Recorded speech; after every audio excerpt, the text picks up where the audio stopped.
Welcome, bienvenidos, bienvenidos everyone. Thank you for coming to the celebration of Latin American Heritage Month with the Honorable Senator Rosa Galvez. First up, we have Sofia Palma Florido, who's going to welcome this event. Welcome everyone. Firstly, I want to go over some logistical steps. You should see at the bottom of your screen an option for Q&A that can be used to ask the Senator questions and our panelists. Please feel free to use it, and our moderators will read the questions during question time. We also wanted to let everyone know that the Senator's presentation will be done in English as there are non-Spanish speakers present. With that said, please feel free to write the questions in Spanish or Portuguese, and we'll translate them to English. Our panelists are linguistically diverse, as is our Latin American community, and the panelists will answer in either Spanish or English. During the panel discussion, our moderators will provide short summaries of panelists' responses in the other languages in the chat function. Bienvenidos a todos. Primero quiero repasar algunos datos logísticos. Deberían ver en la parte baja de su pantalla una opción para hacer preguntas que se pueden hacer durante el tiempo de preguntas con la senadora y las panelistas. Esto diría Q&A, Q-I-A. Por favor, no duden en usarlo y nuestros moderadores leerán las preguntas durante la sesión de preguntas. También queremos que sepan que la presentación de la senadora será en inglés, por lo que tenemos invitados que no hablan español. Con esto dicho, siéntanse en la libertad de escribir las preguntas en español o portugués y las traduciremos al inglés. Nuestros panelistas son lingüísticamente diversos, como nuestras comunidades latinoamericanas, y los panelistas responderán en español o en inglés. Durante la discusión del panel, nuestros moderadores proporcionarán breves resúmenes de las respuestas de los panelistas en los otros idiomas en la fusión de chat. My name is Sofia Palma Florido, and I have the honor of holding the role of co-president of the Organization of Latin American Students at McMaster University, and co-coordinator of the Social and Political Advocacy Committee at McMaster's Student Union's Diversity Services. I am a third-level student from the Faculty of Social Sciences, and I identify as Hondureña, Colombiana, immigrant settler, and it is my privilege to be gathering with all of you virtually tonight. While I know many people are joining us from many different places, I would like to recognize the territories of where McMaster is located. McMaster is situated on the traditional territories of the Haudenosaunee and Anishinaabe, and this territory is covered by the Upper Canada Treaties, and is directly adjacent to the Haldimand Treaty Territory. It is within the lands protected by the Dish with One Spoon Wampum Agreement. This agreement is a covenant with nature that indicates that we take what we need, we leave some for others, and we keep the dish clean. Unfortunately, this covenant, by which the indigenous people of this land have been living by, has evidently not been honored. For example, one of McMaster's neighboring reserves, the Six Nations of the Grand River Reserve, suffers from a lack of access to clean water, where 91% of its residents lack access to safe potable water. We have not kept the dish clean. Nonetheless, the people of the Six Nations of the Grand River Reserve have and continue to fight for their right to access to clean and safe water. As a settler on this land and direct benefactor of its wealth, it is my duty to recognize and honor those whose land I occupy. It is with gratitude and humility that I recognize the traditional keepers of this land tonight. It is my desire to honor the resilience and survival of the indigenous forebears whose stories and purposes, systems, and structures have tried to erase, and also the indigenous communities whose sovereignty and rights continue to be denied and attacked, such as what is currently happening in Mi'kmaq lobstermen of the northeastern woodlands. Tonight, we stand in support for the struggle against the systems of oppression that have dispossessed indigenous people of their lands and denied their rights to self-determination, work that is essential to reconciling the past and honoring truth. I would like to invite Dr. Arik Al-Sheba, McMaster's Associate Vice President of the Equity and Inclusion Office, to open the event. Thank you so much, Sophia, very much for your really wonderful honorific words. And thank you, both Sophia and Salome. This is the first time we have met, but I appreciate all of your work as student leaders to help McMaster as we're committed to creating an inclusive community. So your leadership leading your association is extremely important. So good evening, everyone, and welcome. My name is Senator Galvez, and as has been mentioned, I'm McMaster's Associate Vice President, Equity and Inclusion.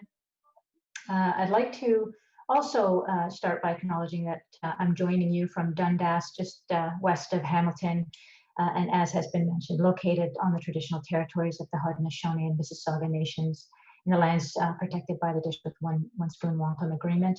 I identify as a Yemeni Arab immigrant settler. I am extremely pleased to be able to open this event to mark Latin American Heritage Month, proclaimed in Canada on June 21st, 2018.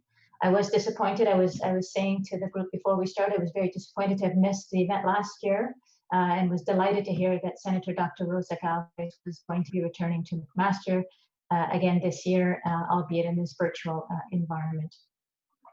So this event is meant not only to celebrate the accomplishments and contributions of members of the Latin American community, it also serves as an anti-racist pedagogical moment by centering the voices, perspectives, and work of racialized and racially minoritized persons, and in this case, of the outstanding leaders and scholars who are members of the campus and local Latin American community. To extend that thought a bit in terms of that notion of anti-racist pedagogy, which also Sophia is reminding us about, I wanted to take the opportunity to reflect a little bit more on the potential for an anti-racist pedagogy and scholarship in our ongoing journey towards social and environmental justice. Recently, many Canadians, along with others around the world, were shocked to witness the brutal killing of George Floyd at the hands of members working within a social institution. In that case, it was the policing system that and a social institution steeped in systemic racism. Masses of people we saw were mobilized in numbers not seen in recent times to call for more to be done to address systemic anti-Black racism in that moment. Sadly, just last month, we encountered yet another jarring and heartbreaking incident that is also related to the violent impacts of systemic racism, this time systemic anti-Indigenous racism. Of course, I'm referring to the death of Joyce Echequal, who died in a Quebec hospital last month, not only amidst dehumanizing racial slurs and indignities hurled at her by individual healthcare workers, but within another social institution. And in this case, it was the healthcare system that is also, of course, steeped in systemic racism. And it is, of course, always relevant for us to be considering the impacts of historical regimes of colonialism, slavery, and segregation on Indigenous and Black peoples in Canada. And I imagine these are particularly salient forms of racism for the diverse Latin American community globally, which includes peoples Indigenous to Latin American regions and Black African descended Latin American peoples. So many of us working in social and educational institutions are now attempting to seize the potential transformative event, and we're pushing back on that dangerous sense of futility that creeps in. It sometimes tries to seep in and insinuate itself into our psyches as we continue to press for systemic, that is structural and cultural change to address these various forms of racism, including environmental racism, which is one of the areas, of course, of expertise of our keynote. And so with that, I will reiterate my deep interest in the discussion ahead. I'll thank all of you in advance for joining us this evening, and I'll turn things back over to Sophia to further welcome and introduce our honored guests. Thank you, Dr. Alsheva. We are incredibly fortunate to have the Honorable Senator Rosa Galvez here with us tonight. She visited McMaster last year to celebrate this month with us, and we are happy that she is able to join us again. The Honorable Rosa Galvez is originally from Peru and is one of Canada's leading experts in pollution control and its effect on human health. She has a PhD in environmental engineering from McGill University and has been a professor at Université Laval at Quebec since 1994, heading the Civil and Water Engineering Department from 2010 to 2016. She specializes in water and soil contamination, waste management and residues, and environmental impact and risk assessment. Senator Galvez was appointed to the Senate on December 6, 2016, representing Quebec. Thank you so much for being with us. I cede the floor.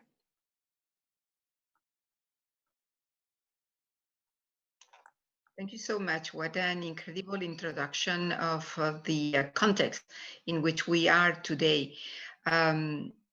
I want to first also thank the organizer, the McMaster University, the Organization of Latin American Students, the Equity and Inclusion Office, and the Asociación de Fraternidad Hispana of Hamilton for inviting me once again to speak to you, to your community, within the celebrities for the Latin American Heritage Month. So I have a presentation and I would like to share it. Let's see that I can share it. Should work. Okay. And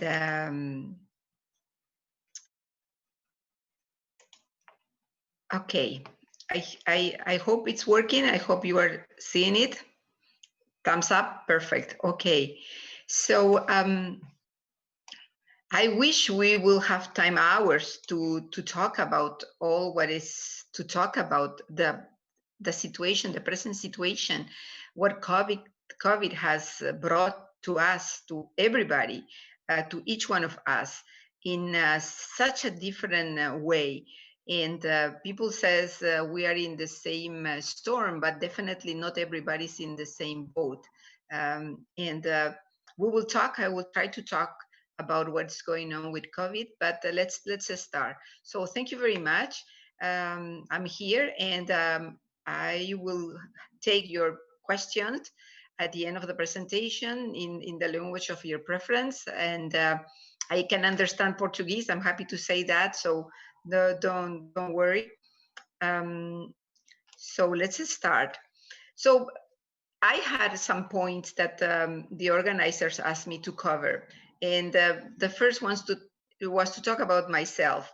And I want to talk about my career because something that I have been doing all my life is breaking ceilings. So can you imagine in the 70s, late 70s, for a woman in Peru saying, I want to be an engineer? Well, I'm an engineer, but I remember my father saying, are you crazy? You know, what are you thinking? You can be a math teacher if you want, but not an engineer. Anyway, so I was stubborn and I liked it very much, science, physics, chemistry, and maths, of course, what we want, what we call today STEM, and where we need more women to be in this field. So I went to study civil engineering at the National University of Engineering in Lima, Peru, and I came out as a half civil, half sanitary, because I was very worried on this issue of the water treatment, wastewater, and the waste management. So these things always were of interest to me, and I did my bachelor in that. I married to a Canadian journalist, and he sponsored me, and I came to Montreal. And in order to transition, and this is important for immigrants, if we want to work in our field, it is important that we have a transition. And usually a transition can be to do graduate studies. And so I went to McGill and I studied environmental engineering, and I did my master and my PhD. And the project for my PhD in McGill was about the remediation of Lachine Canal in the suburb of Montreal, which was an area that for many, many, many years, it was considered a dump site. Thousands of industries were throwing their waste in this canal, and Montreal was growing, and they wanted more space, they wanted land, but the land was contaminated. So we started working on remediation to clean these areas. And so today, if you go there, it's so beautiful. They have constructed many buildings, and it's a very nice area with many green areas. So I was very happy that my PhD served. It was practical, it was applied, and we start talking about the notion of risk, because when you have pollutants, they mean a risk on the health of the people, of the ecosystem. When you finish in a university such as McGill, which it's a very strong university, sometimes you are lucky and you don't have to look for jobs because people want you. So they come and they offer you jobs. It's interesting to say that I had 3 opportunities when I finished my PhD. And one opportunity was to start an office at SNC, at the time was Lavalin company, the office on site remediation and evaluate impact assessment. And another option was to go and work for the World Bank because developing countries were asking for loans to do infrastructure projects, and these projects were going to be given only if they passed some environmental impact assessments. So I was offered that, but if I would have accepted that job, I wouldn't be talking to you because of what happened to the World Trade Center. And the third option was to go teach at Laval University, and I went there.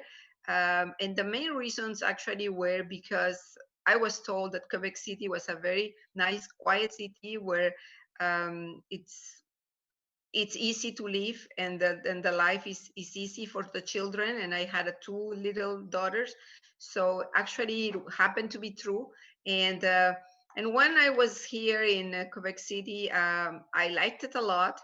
I shifted from English-speaking university to a completely French-speaking university, and I stayed there until today. I'm still teaching at Laval University, and very recently, just a couple of weeks ago, I received congratulations from Human Resources because it was the anniversary of my 25th year teaching here at Laval University. So at Laval University, I was one of the founders of a program called Water Engineering, because water is so important, and climate change is impacting so much the quality of water, and you can see it in the Great Lakes and the cyanobacteria, and what the introduction with Sophia told about the water in the indigenous community is very important, that we solve this problem of the usage of water and the quality of water. So we have to ensure that everybody has both the good quantity and the good quality of water for their needs. And then in 2016, I saw the advertisement that the Senate was changing, that Mr. Trudeau had up in his platform a new way of nominating senators for merit, and I just simply applied. People asked me how, why, and it was just that I had to make a big decision whether I continue in higher administration at the university, or if I went to consulting, or if I change. And I decided that I wanted to keep teaching, but it was time for me to influence bills, rules, regulations, because in my career, in my 25 years of career as an engineer, I saw the impact of laws and regulations on my career. And I said, why not? Let's see. And out of 7,000 people that apply for 4 posts, I was one of them. So here I am, and there is a set of circumstances and conditions that make that I am here with you today as a senator. So, okay, you know, COVID didn't rig the system. The system was rigged before. COVID has revealed a broken system, a broken social system, a broken economic system, a broken environmental system, a broken financial system.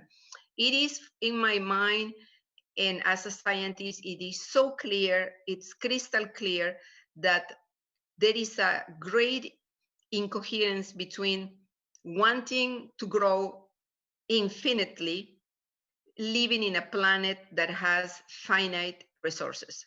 It is incoherent, it is illogical.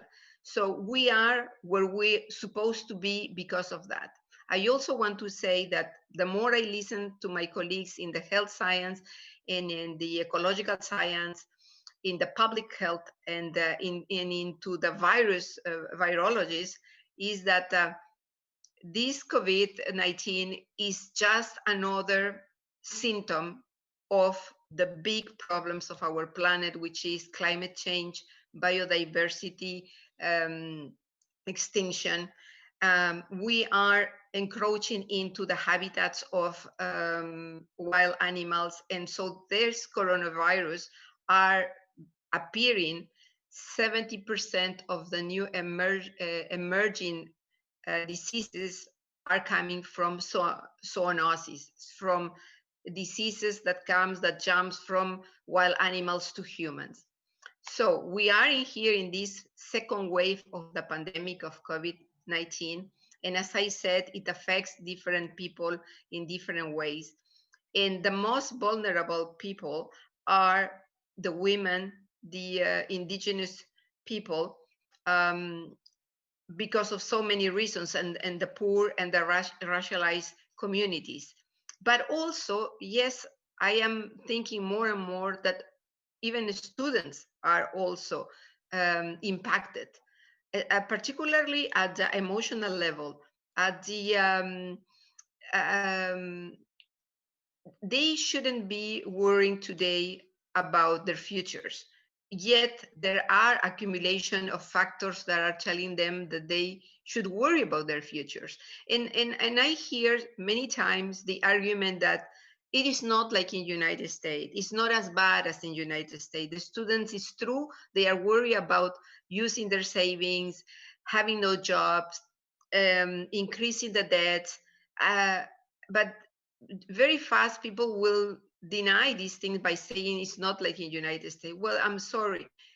We are not in United States, and our reality is different. And the fact that the inequalities are increasing makes it that it is becoming more difficult for students. So I am very aware of that, and I'm trying to, as much as I can, influence my colleagues in both in the Senate and in the House of Commons and on bills that are coming. We ask many questions about what happened with the students during the the economical assistance, the financial assistance. And it was very interesting debate, because there were some people that were saying, oh, don't give money to the students because then they will stay at home. They will, who doesn't want to have money and stay at home?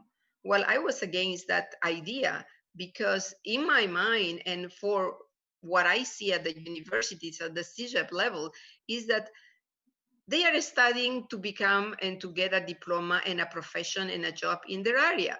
They are not looking for getting a diploma and going home. So that argument was really, to me, very frustrating. But the government heard us, and the assistance was there, but still, so we have solved the financial problem, but we still have to look into the emotional burden that the students are presently suffering. So, but again, with COVID and with the situation, okay, it is important to say something that in every single challenge, in every single crisis, in every single problem and difficulty, is true. It's true. It is a difficulty. It is a challenge, but there is always a window of opportunities, and we must see this opportunity. And I can tell individual experiences with students, but I can also tell you about how we as a society, we should use this crisis to learn and to come out of this crisis wiser, smarter, cleaner, more just society, and a resilient society. So in every crisis, we have seen in the past that as an individual and as a society, as a community, a crisis, yes, is true. It is very hard, but if we know how to sail the storm, we will be able to come out stronger. So, for example, with respect to universities, I realize, because I've been in the States, around the world, and visit so many universities, I can tell you that there is a very, very interesting difference and advantages with the system, the Canadian system and the Canadian universities. Many of our universities are placed in downtown, in the middle of the communities.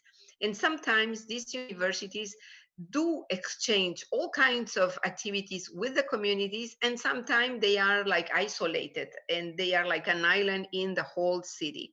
But what I have seen is that most of those universities that have found a way to interact with the community in many different ways, usually the people that come out are stronger, are wiser, have emotional intelligence, and are socially conscious.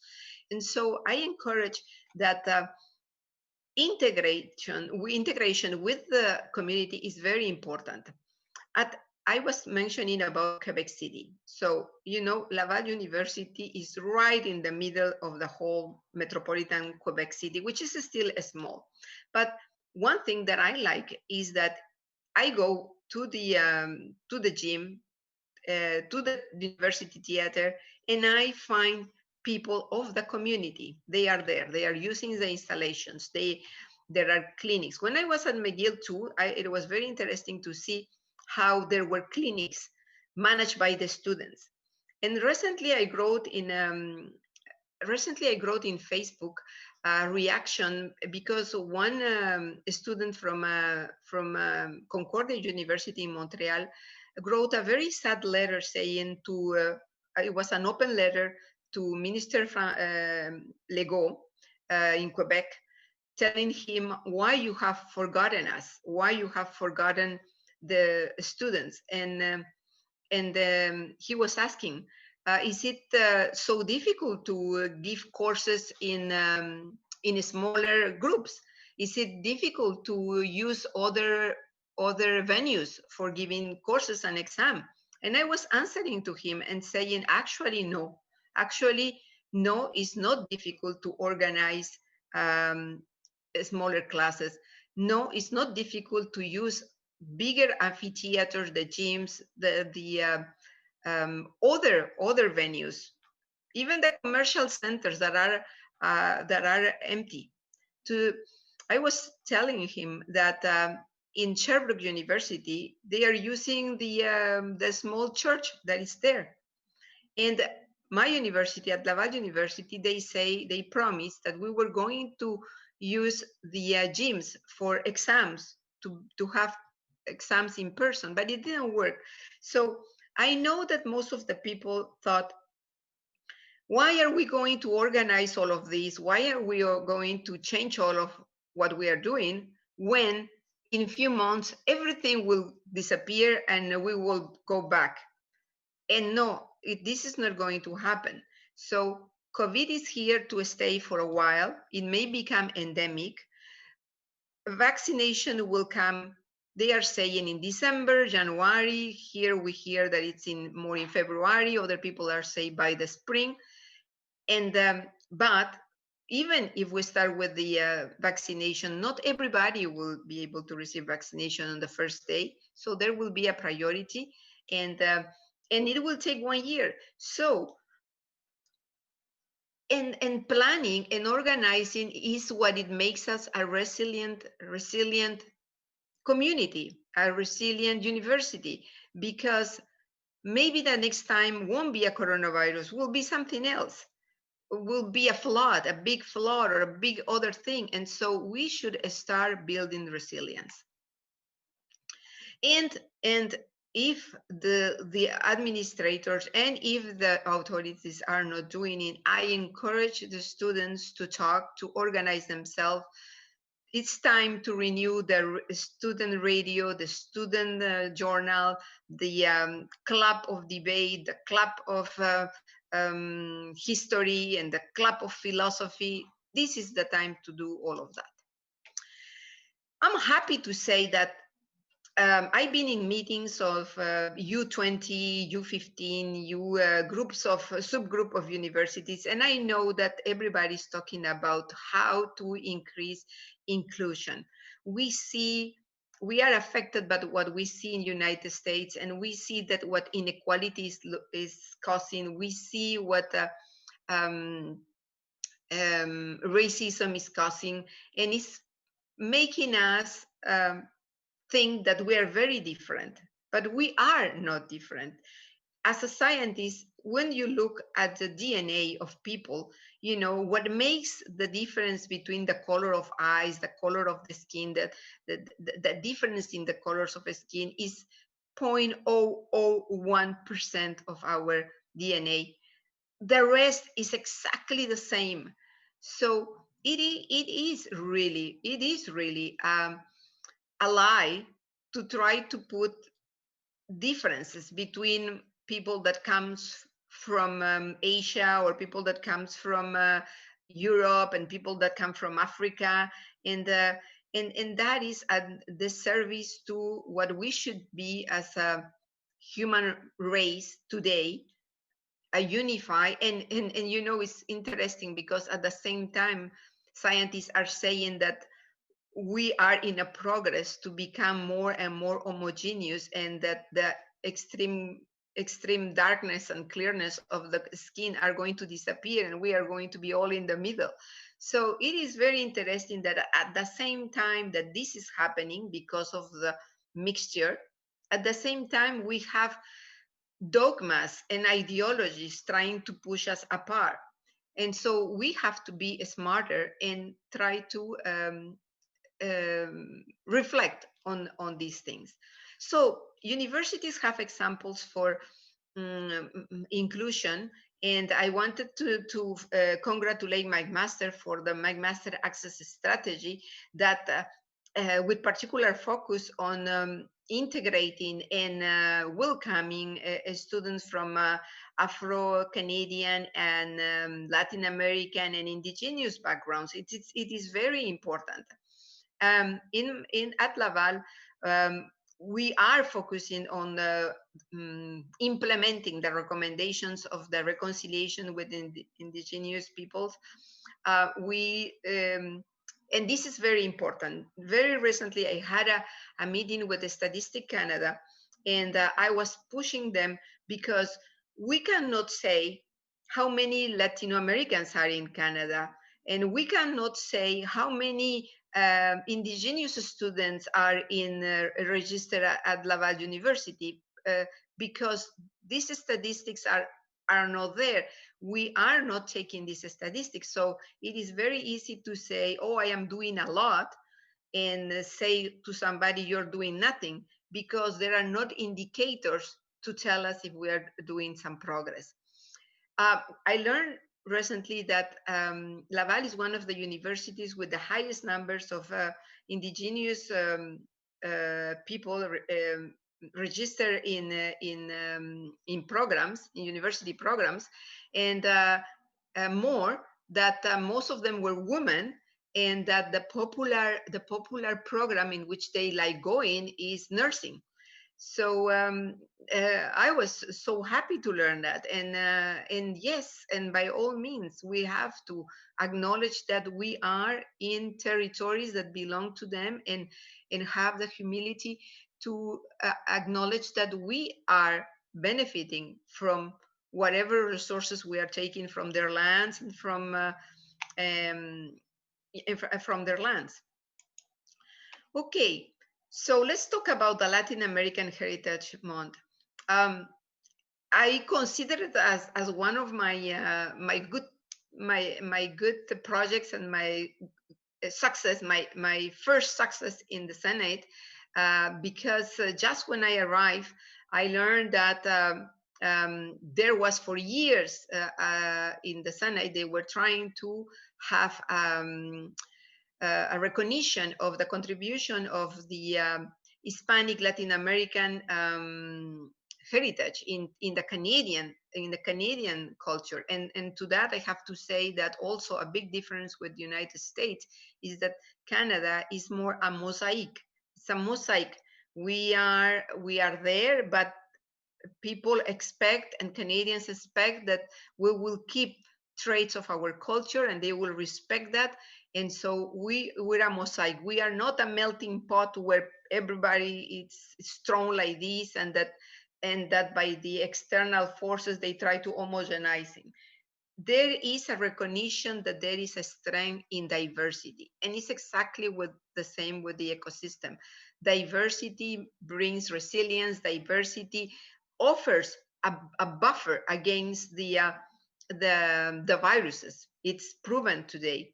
So when I arrived to the Senate, they were talking about this, and it was my colleague, Senator Tobias Enverga, of Philippine origin, who was sponsoring that bill for several years, and he asked my help, and was so happy, and to produce a literature review, to collect here and there, so to make up for the statistics that were not there at that point, and to argue and justify why it is important that we recognize the contribution of the Latin American community in the Canadian society.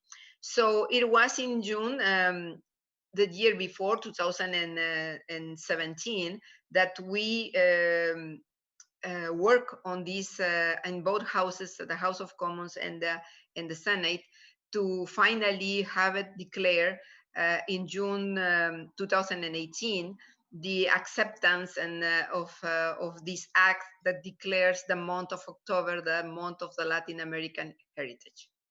So also we know that in Ontario since 2015 there is the Hispanic Heritage Month, and so I know that there was some debate on why we didn't want to call it Hispanic. In my opinion, and I say it openly and we can discuss, it was again for me a question of inclusivity, because for me, coming from Quebec, I had to, it's very important to acknowledge that the French community, it's also considered a Latin community. And we have in the Caribbean, in the Caribbean, we have Haiti, and they would have been excluded. We have big Brazil in South America, and they would have been excluded. So, and also because by saying Latin America, we include also many of all the Latins, even the Italian origin, and that are in the Americas. And of course, we are a lot of Métis, and there is a lot in my country, in Peru. I think that more than 60% of the population declare that they have a link with indigenous people. So for me, we had to go for the inclusion.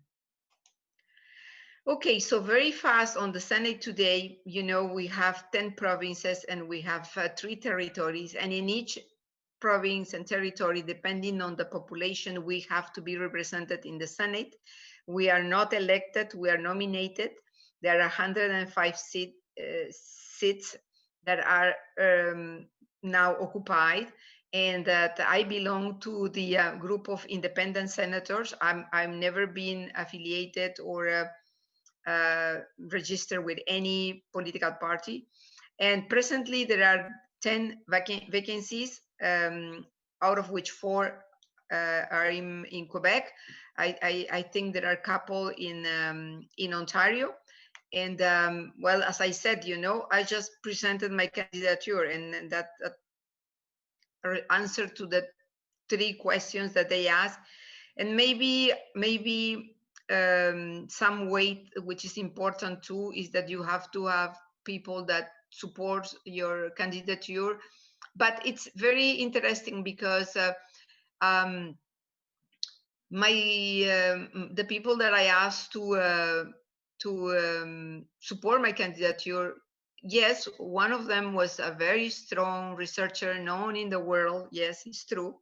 But another one was my first ex-graduate student, who has become the vice president of a big consulting engineering firm, and that he raised during the Charbonneau Commission against corruption.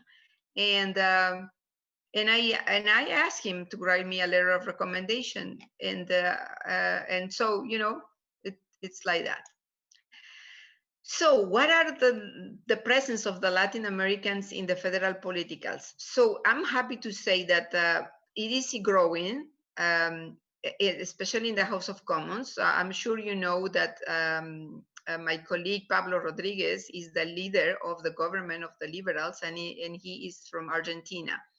So right now, Pablo is very busy, and Pablo is having a lot of stress with all what is happening in the House of Commons. And but it's a very nice person, a good friend, and we gather sometimes for these Latin American events. There are 2 other Latins. There is Soraya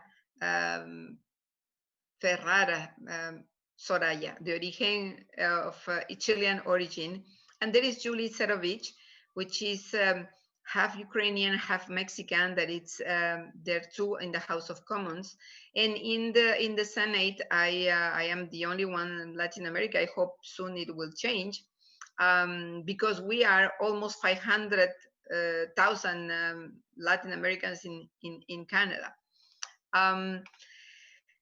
Women are growing in presence, and for a very short period during the last summer at the Senate, we attained 50%, and we were so happy. But somebody retired, and we went back to 49%, but we are almost there. And there is more work to do at the House of Commons, but the women are more and more interested in politics, and they should, because the way women see politics is different. And you cannot have decisions that are important for any society taken just by half of the people, and with only half of the perspective. By not having women in politics, we are depriving communities from the views and the perspective that women can bring in. And I will say, for example, collaboration. I will more emphasis in cooperation and collaboration rather than competition. So also another thing that it's very clear is that female brings a very, very stress and focus on future generations, which long-term, very long-term planning, which is close to what the indigenous people talk about, thinking in 3 generations, looking forward 3 generations when we take a decision today. Okay, so what I do in the Senate is I work in committee. I was, until the last parliament, the chair of the very powerful committee on energy, natural resources, and environment. I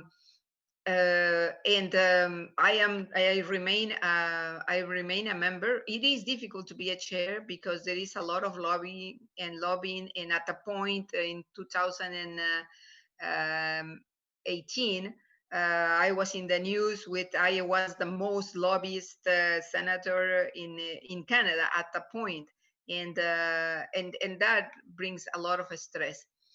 Um, I I changed a committee because of the importance of the finances, and I don't regret it. On the contrary, I'm very happy to be also a member of the National Finances Committee, because I realized that if you are not there where the money and the financial decisions are taken, especially with respect to the environment and especially with respect to future generations, then we are not there. So I made a point that I want to be in this committee, and so far, well, I'm very busy.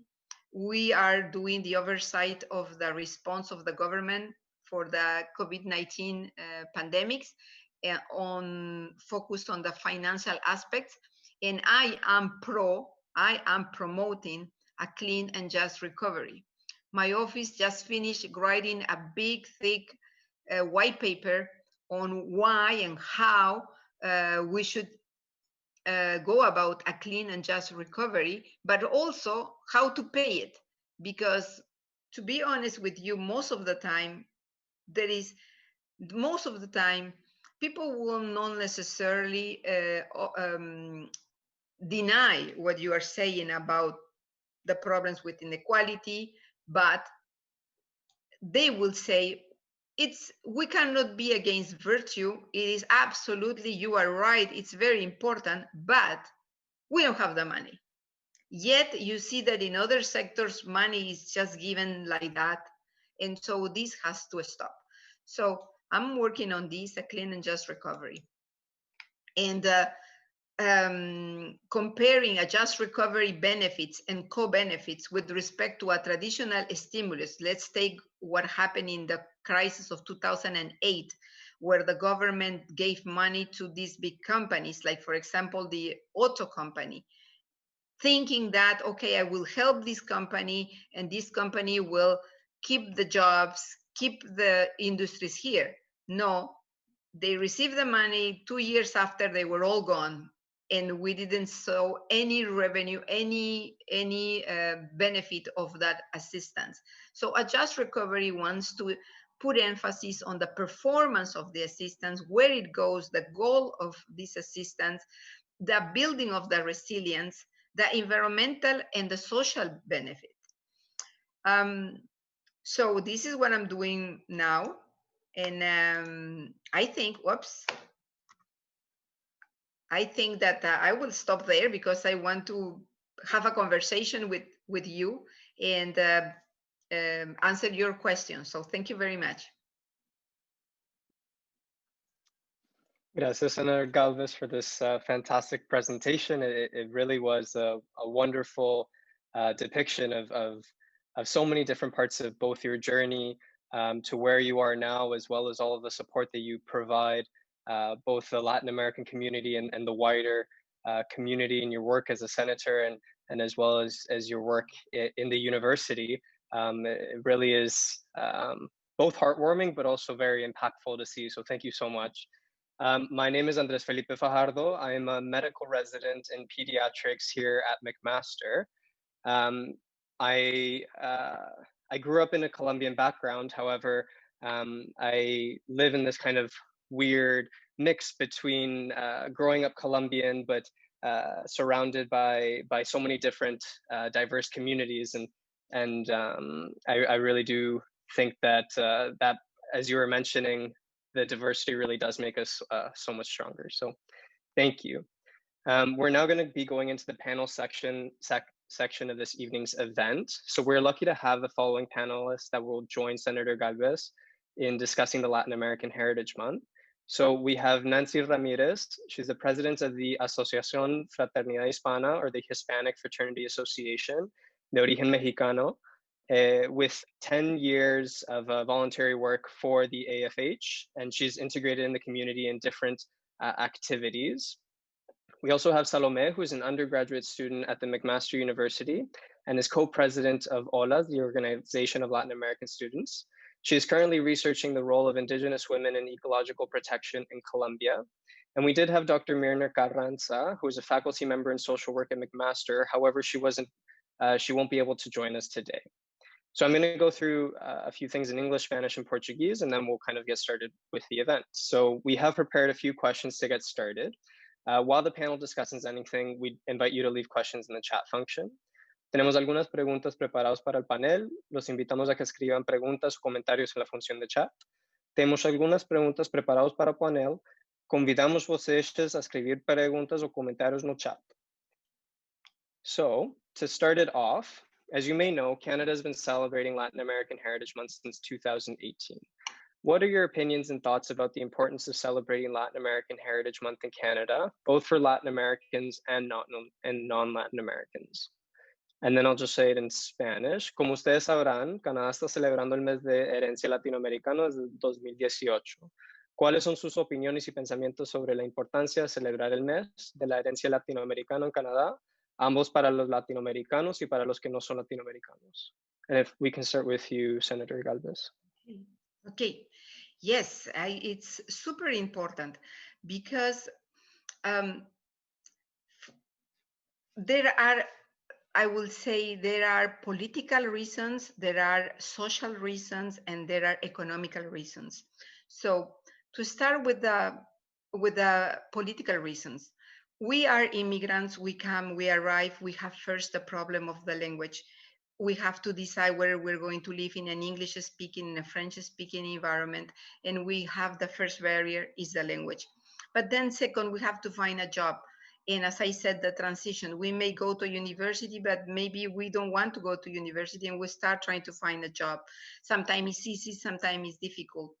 But then after, we have to live in society, in this society, and we have to be participants of the decision that impacts our life living here. And that's that political reason. We have to be part of the decision making, or at least we have to let the authorities to know our opinion, to know what do we think about this development or this type of development or this type of development. Social is very important because we are there and we contribute, and sometimes we get mixed. For example, my daughters, people thought that they were Portuguese, that they were Greek, that they were Italian. So they get confused because people think they are of European origin instead of thinking that, hey, there is Latin America. They could be from Colombia, from Chile, from Bolivia. And so socially, and we come with our culture, we come with our food, where we're dancing with our language. And so it's very important. And as we say, you know, biodiversity and diversity make us resilient. And the other is economical, because we participate, we pay our taxes. We are part of the development of this society. And sometimes we are entrepreneurs and we create jobs for others. As a professor, I have been an employer of many thousands of students that came to pass through my labs. And so I create an economy. I create economy. And again, I go all over the world giving conference on my subject, and I see, and they say Canadian. Yes, I'm Canadian, but I bring my perspective on ecology, for example, and in eco-engineering, which I created. It was based on what I have observed from the work of the Incas in the hydraulic works that did the Incas.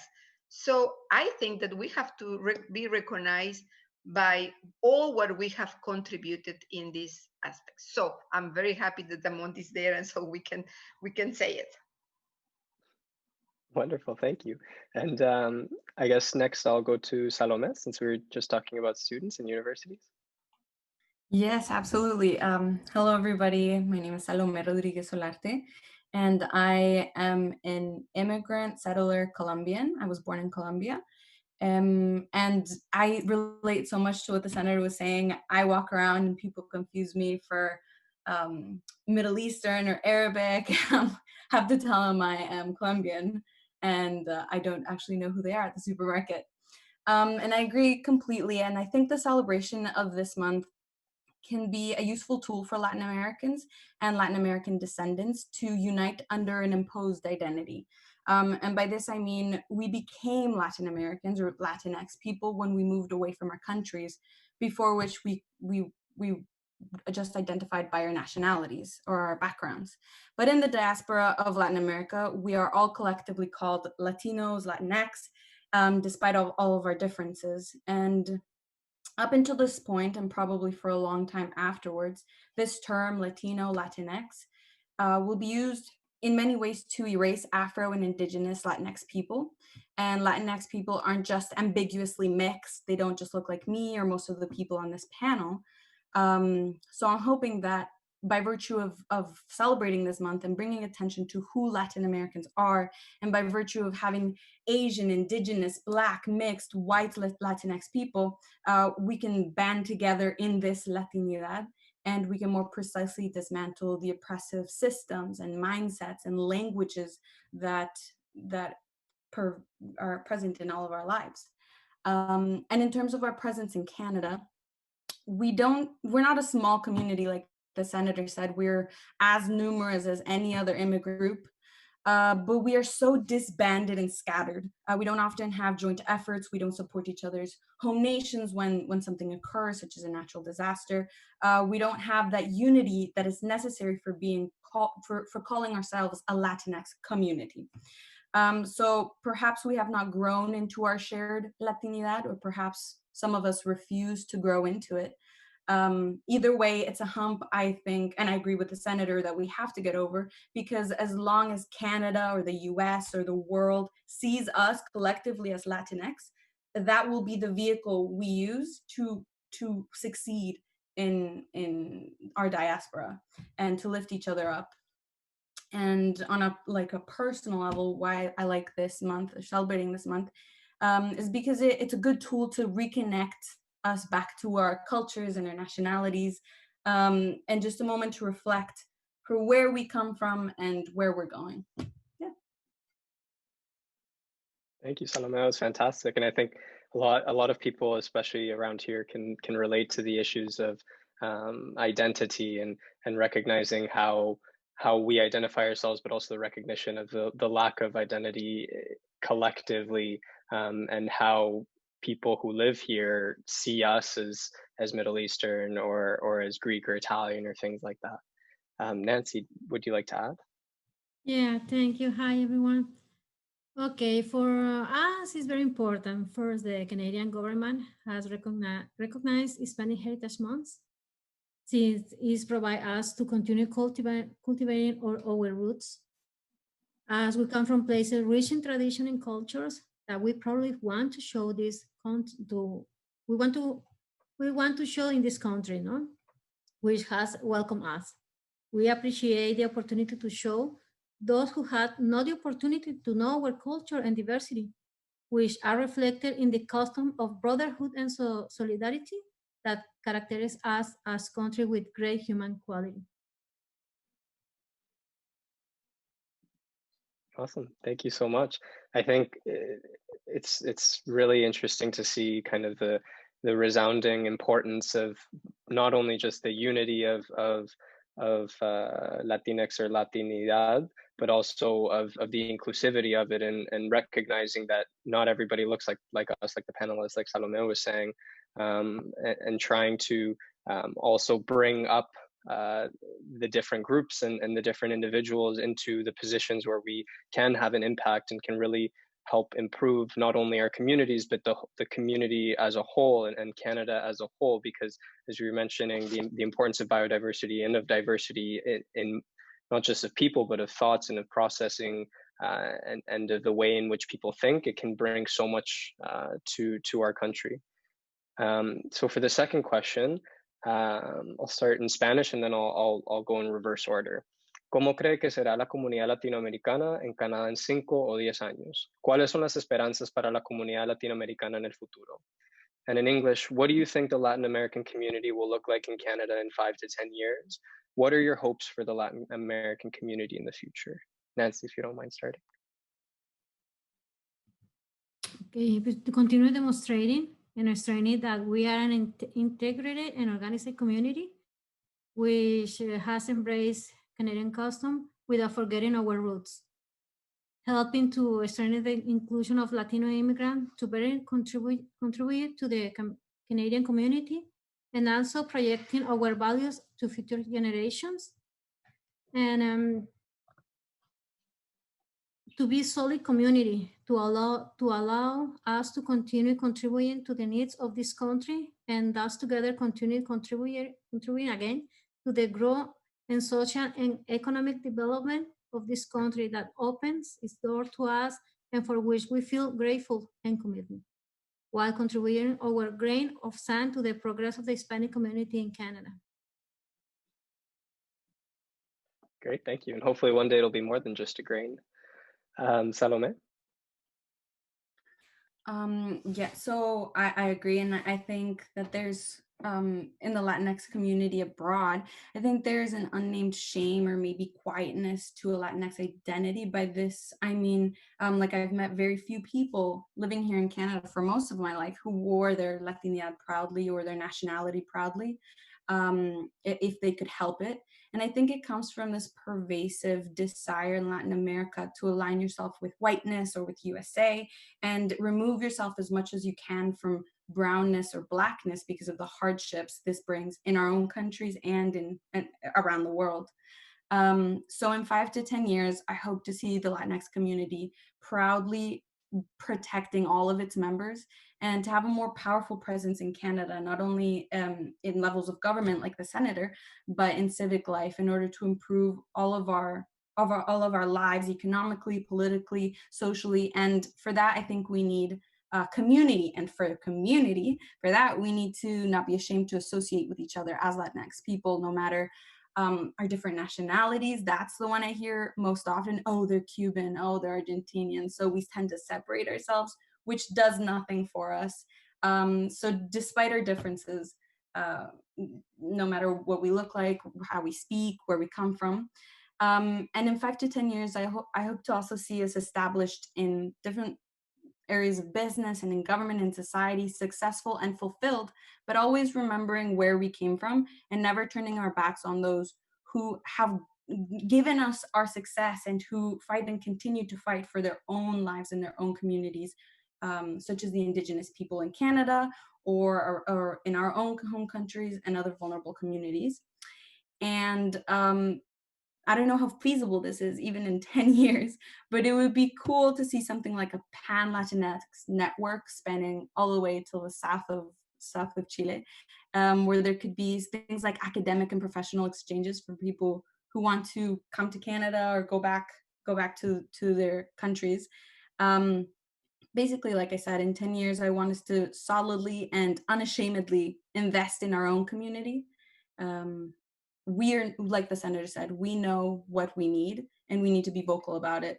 Our governments or systems can't just guess. So we need to not be ashamed of who we are and ask for what we need. Thank you. And I think it's so pertinent, especially what you mentioned regarding the hopes that we will also be able to give back to those communities that they fought long and hard, whether it's the communities like the Indigenous communities, the Black communities, the LGBTQ communities that have fought so hard for rights for minorities in general in this country, in the US and across the globe, but always recognizing that for some reason we do tend to improve when these things happen, but we have to try and bring them up with us as well whenever we have those opportunities. Senator Galvez? I agree with what Nancy and Salome have said, and your analysis too, Andres. What else to say? Well, let me tell you what I am seeing already, so as a trend. And first is that we are going to be more numerous, for sure. We are growing in numbers. So we will be a bigger community. Second, I think that when we are here, we forget about a little bit that we come from Bolivia or Chile or Peru. I know I was born in Peru, but I have lived here 48 years. So I have visited almost every country in the Americas, and now when I speak, people cannot tell. You know, even the Latinos, the when I go to South America, they cannot know from where I come because my language has changed. And so I think that we are going through this integration of the Latin Americans X and with the minorities too, the racialized, the color communities, because of the language. We speak Spanish, and or we understand or even the French and the Portuguese, and so we are integrating ourselves. Another thing that I'm observing is that indigenous people from Canada are in direct contact with indigenous people in Central and South America. They are building this relationship unbelievable, very strong. I am surprised and amazed that I meet with some leaders, indigenous leaders here, and they say, "Are you from Colombia?" I said, "No, I come from Peru." "Oh, but you look Colombian." I am sure I look Colombian. And I was in Colombia and I did this, and I was in Bolivia, I did this. Oh, in Peru, I know this. And so they are doing so much collaboration with our indigenous people in our countries back. And the other thing that I want to say is that we are leaving the behind the whole idea of a Latino that is somebody that likes partying, that is somebody that take it easy, that it's somebody that is not serious, that it's somebody that says, "I'll do that tomorrow, mañana," and less and less. When I first came, that was like a broken disc. All the time I was told that. Now, not anymore, because now we know people are entrepreneurs, people are hardworking, people develop businesses, and they become exporters, and they are big teachers. And so I think that we are leaving behind, and the community that is hosting us, and these Canadians plus indigenous are receiving us and are changing their mind about our image. So I think that these are the trends, and I think that in 5-10 years, these trends will be solidified. Fingers crossed. I love it. Great, thank you so much. So now we're going to welcome some questions from the audience. So Sofia and Rodrigo have been wonderful and have been compiling the questions. So I'll just read them out in both English and in Spanish. So the first question is, new immigrants have limited opportunities to go to university given limited financial resources and limited financial knowledge. How can this be improved? As children of immigrants, we sometimes also experience a lack of knowledge. How can we improve our chances of really making a difference or of having an impact on our society? Nuevos inmigrantes tienen oportunidades limitadas para ir a la universidad por limitados recursos financieros y por falta de información. ¿Cómo se puede mejorar esto? Y también para muchos de nosotros que somos hijos de inmigrantes y hay mucha falta de información, ¿qué se puede hacer para que nosotros podamos hacer una diferencia en nuestras comunidades y en la sociedad? And maybe we can start with Salome. I don't have, I guess, a very technical answer for this, but the first thing that comes to mind is like I'm an immigrant. Like I immigrated to this country, and I've known many people who have, and you don't often you know other people who are immigrating with you. You know other people who came, who are recent immigrants, who know maybe a little bit more than you. So I guess what I have seen that has worked in my family's life and the family and the lives of people around me when immigrating is to make those connections with other immigrants. they know they've gone through it or they're going through it. And that's the lack of community I've been talking about. There's not enough of that. There's not even like an official Latino network to welcome these new immigrants that we know are coming. So just in your own grassroots family way, connect with those other immigrants. Doesn't matter if they're Chilean, they're Cuban, they're Black, they're white, doesn't matter. Because that's how you help each other. You know what you're going through. Thanks, Salome. Nancy. Voy a decirla en español. Estoy de acuerdo Sí, con lo claro. que dice Salomé. Quizás crear una website como hispanos, latinos, donde podamos obtener esa información, porque lamentablemente sí carecemos de información y muchas veces no sabemos a dónde dirigirnos, pero sería muy apropiado crear algo nuevo, quizá como asociación, crear una red de información donde tengamos toda esa información y sea fácil para nuestros inmigrantes poder accesar a ella. Muchísimas gracias. And we'll be writing these answers in both English and Spanish within the chat. Senadora? Yes, this is a very interesting question. And I think, but of course, I agree with Salome and Nancy. What I would like to add is that there are two levels at which we can answer this question.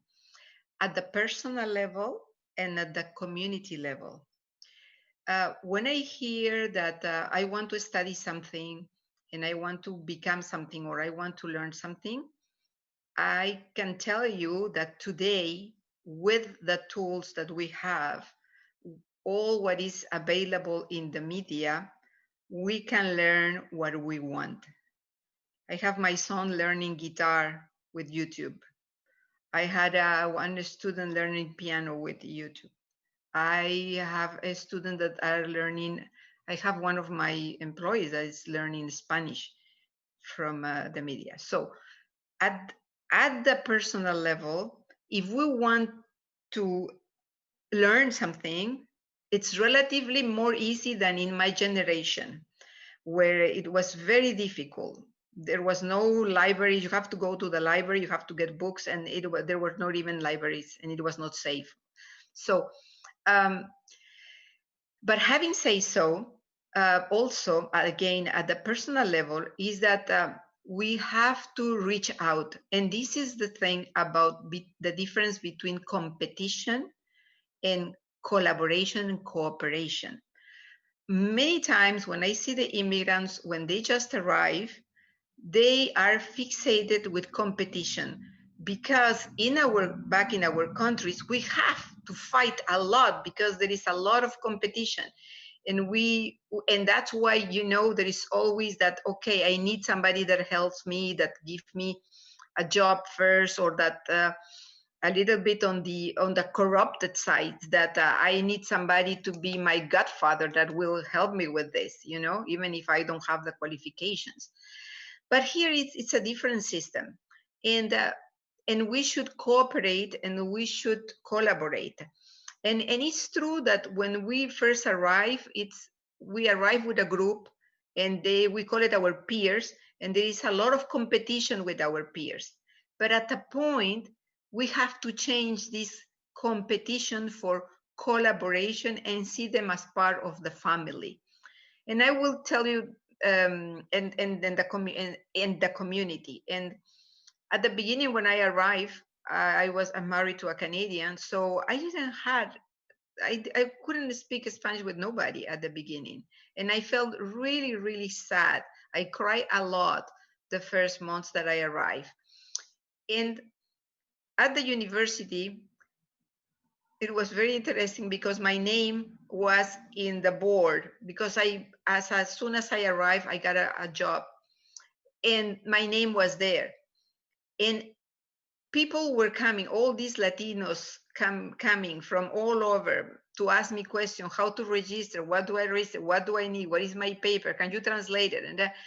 And either I have this position of I'm busy, I'm sorry, I'm just focusing on my job, on my thing, and I don't want you competing with me for my promotions.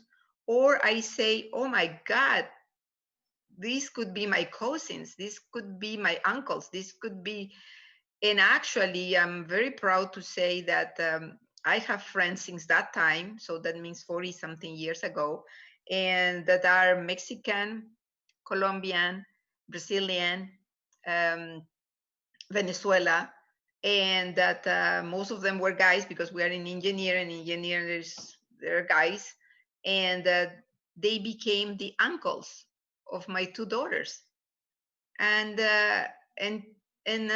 I'm happy to say today, you know, I was nominated to the Senate. Well, some of these friends came because I consider them like my brothers.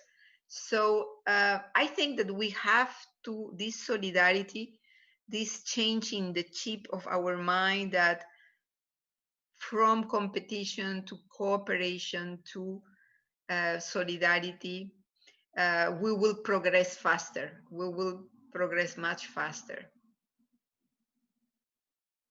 Wonderful. Yeah, and I think that this all really does fall beautifully under kind of the theme of like Latin American Heritage Month, but also how we keep re-emphasizing the importance of the community and of us all kind of recognizing our backgrounds and our history, but what role we can play within this society as Latin Americans. This next question is more specific to the senator. What advice do you have? And I think that there can be, it can kind of be mixed, but what advice do you have for new immigrants who have just arrived to Canada and they want to work in their professional field that they worked in their countries? What advice generally do you have for newer immigrants from Latin America in regards to especially facing the different stereotypes that many new Latin Americans face?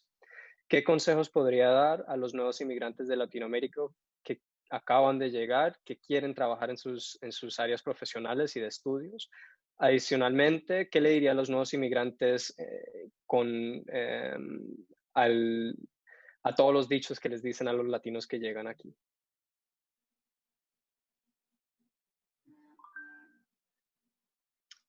¿Yo respondo? Sí, por favor. Yo sé que hay algunas profesiones que es más difícil que para otras, porque todo depende del tipo de economía del país a donde llegamos. Aquí en Canadá somos una economía que consiste bastante que está basada bastante sobre la extracción de nuestros recursos naturales, pero también es una economía del saber, del servicio. Entonces, de las profesiones técnicas sobre todo. Entonces es muy diferente para alguien que viene en informática, que llega aquí y que tenga dificultad de encontrarse un empleo, porque yo he visto que eso los consiguen en casi meses, en un par de meses. Inclusive, ¿por qué? Porque no se necesita mucho tampoco hablar un idioma. Entonces hay algunas profesiones, enfermeras. También, si uno llega como enfermera y sabe hablar uno de los idiomas, también es muy rápido y muy fácil. Pero para ingenieros también, ahora hay más competición, porque hay un número más grande, hay que pasar por una serie de exámenes para ser reconocido. A mí me pidieron 5 exámenes para pasar, y bueno, uno tiene que prepararse, y es verdad que esto cuesta dinero, entonces yo no lo pude hacer ni bien llegando, pero después de haber trabajado, acumular un dinero para pasar por estos exámenes. Pero yo sé que hay otras profesiones por las cuales es mucho, mucho más difícil.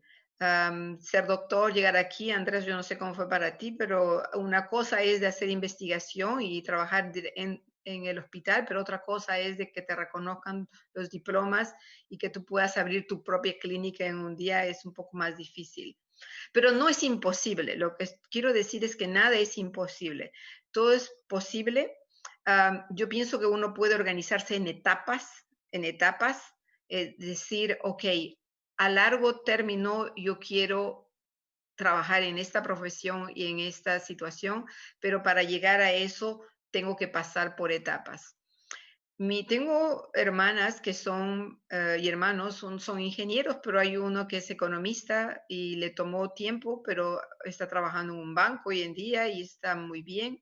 Tengo otra hermana que era ingeniero agrónomo, trató como ingeniero agrónomo, pero no lo pudo conseguir. Hoy en día trabaja para una compañía que trabaja en alimentos, que está indirectamente relacionado con los conocimientos que ella tenía, pero está satisfecha de lo que ha llegado a ser.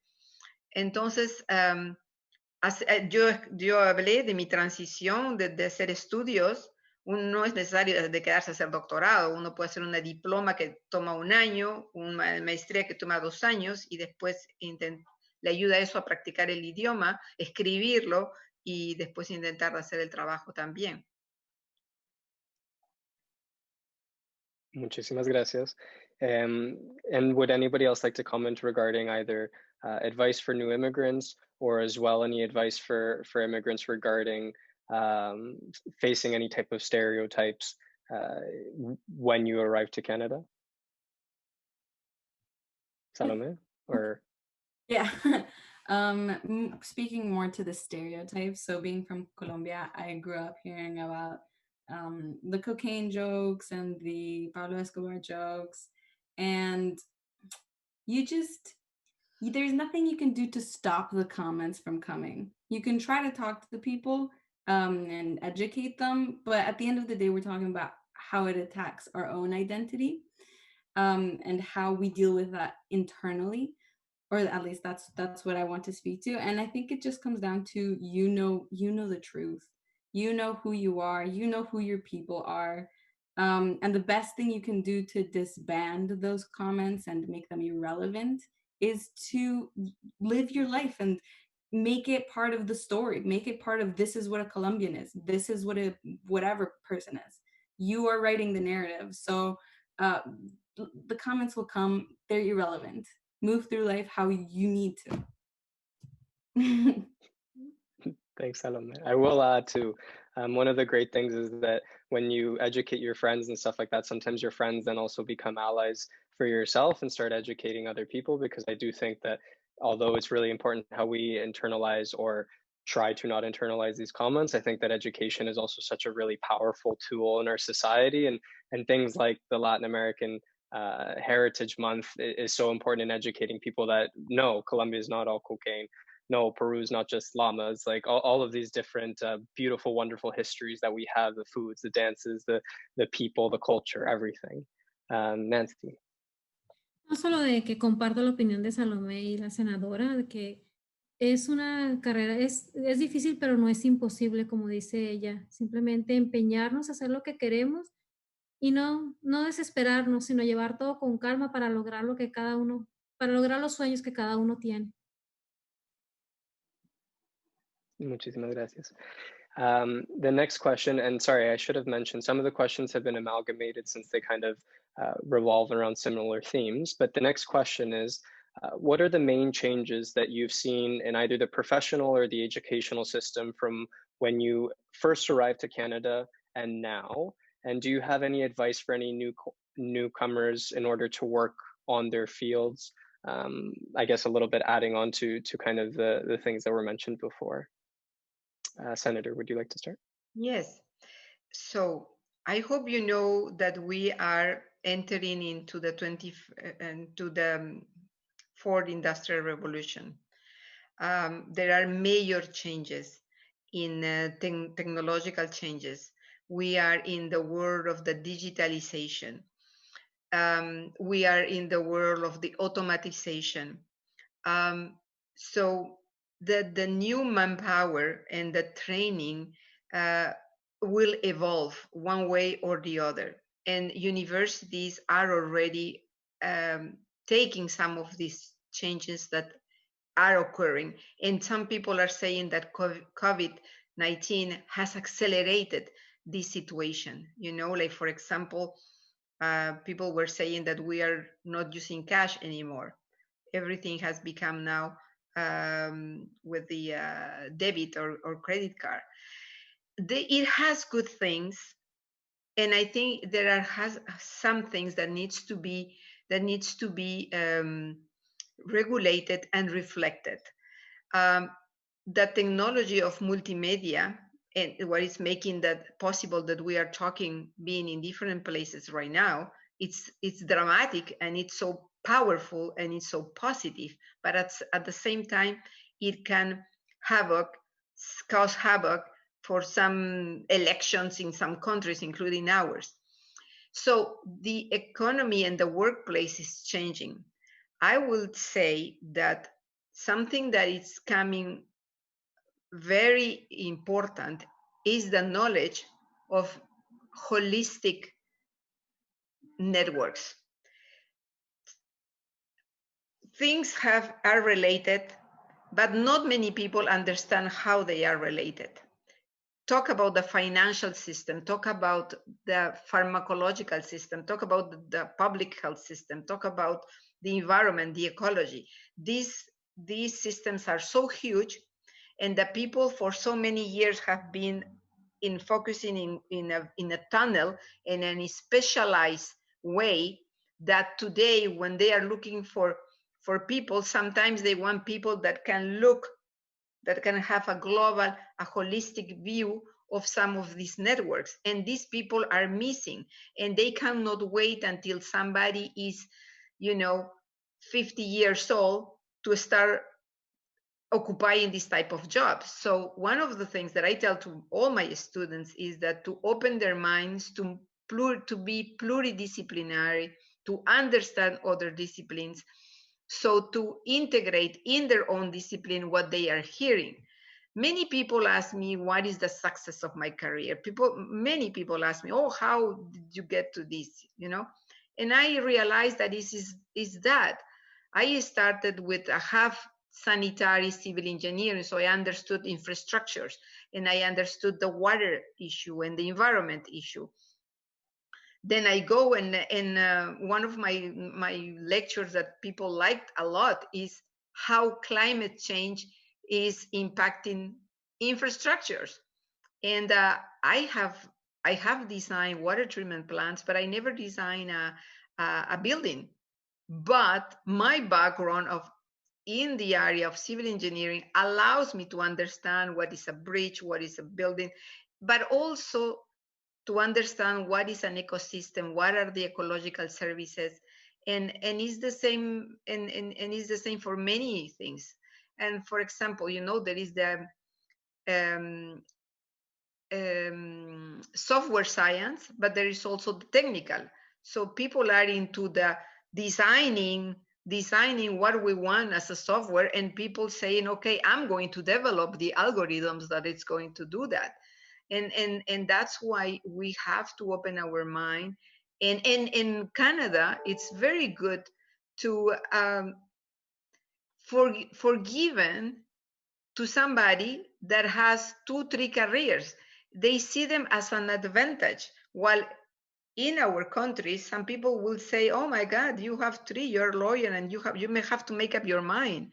You have to be a doctor or a lawyer, but you cannot be both.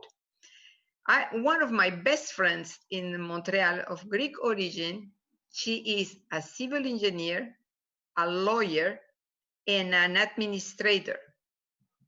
And it's unbelievable this is the chances. The chances are there. The more you will understand more things, the better it is than specializing. Of course, specializing in something like, for example, the coronavirus and the vaccine for the coronavirus will always be important. But I think that there will be an opening for the holistic way of doing a job. Thank you. Nancy or Salome, do you have anything you would like to add? Just kind of tagging on to the point Senator was making. Don't be afraid to voice the opinions that your lived experience has brought you through whatever identity you may hold. Because if you've lived it, the likelihood is that many people have also lived it. So it's valuable for you to bring that perspective, even if it's not the popular one or the dominant one, or whatever. Yeah, that's true. Yeah. And then Okay, great. Thank you so much. This last question is just for the senator. Just given our time, the question and the discussions have been fantastic, so we'll just allow for this very, very last one.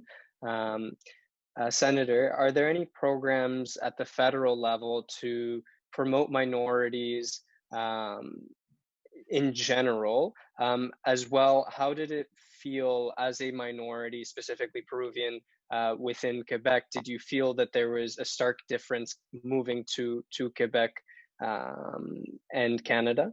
And then en español, ¿hay programas a nivel federal para promover a las minorías? Y también cómo se sintió usted específicamente siendo peruana, perdón, mudándose a Quebec. Yeah, of course, you know, there are laws, provincial and federal, that pushes for the inclusion and the diversity in the workplace. So even, for example, at the university level, there are quotas that must be respected. And I know I will listen to what Salome just said.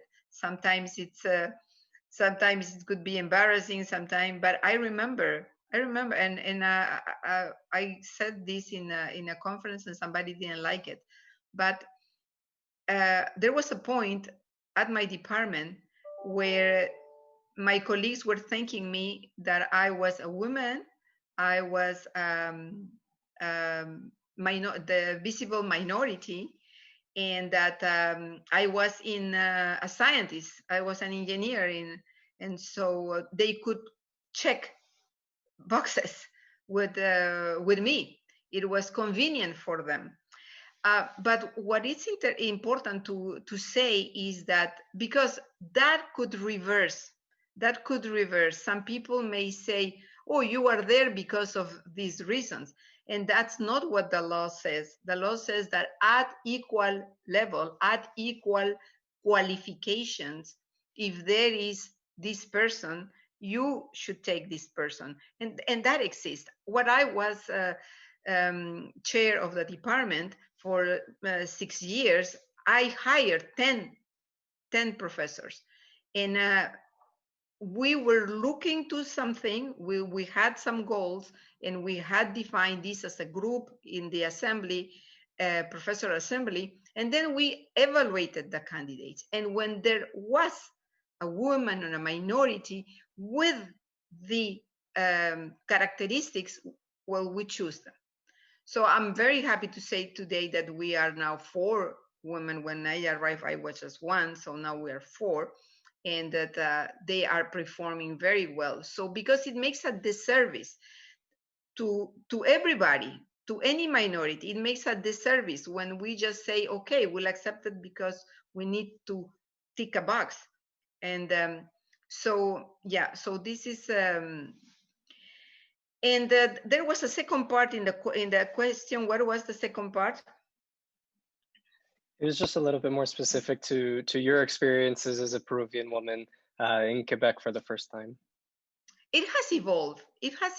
Yes, I remember when I first came here to Quebec City, how people will look to me and my husband, because we were very different racially. We were a mixed couple, and so it get to the point that we were not even hanging hands. We were not holding hands, because we were feeling the pressure of how people were looking at us at the mall, at the shopping center, at the pharmacy, at the bank, and it was sad, that period. But always, we cannot ask people to do all the effort. We have to do 50% of the effort, 50%. And yes, hope that they're going to do the 50%.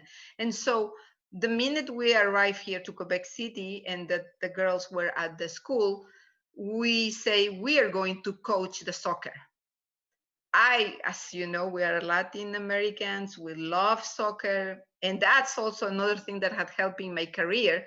I always say, you know, people say, oh, how can you do business research with people in all over the world?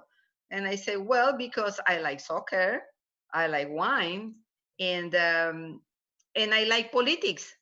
So these are the subjects that men like. So when we are in men's group, if you start talking about your favorite soccer player or the English league or whatever, then they pay attention. So they start looking at you in a different way. So this is what we have to do, is go to them and then demystify whatever they think you are. Demystify. And then they accept you because they say, oh my God, you know, she likes soccer. And then they see their children looking forward and calling us so many cute names. I had one little girl was calling me mom, and because it was one of my favorite soccer players.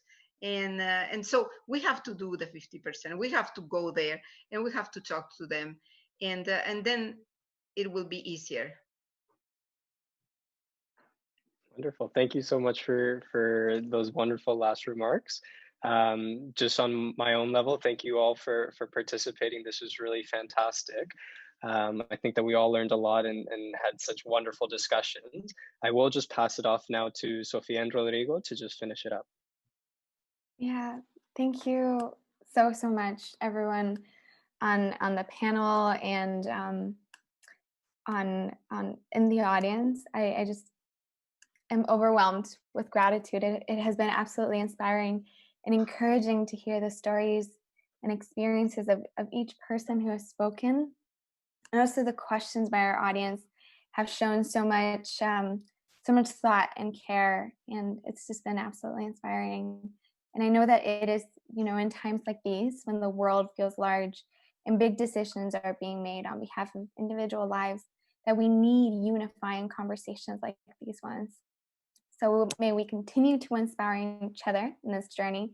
May we continue to break, if not smash, ceilings, like the senator said, and to continue to build resilient communities. So thank you all.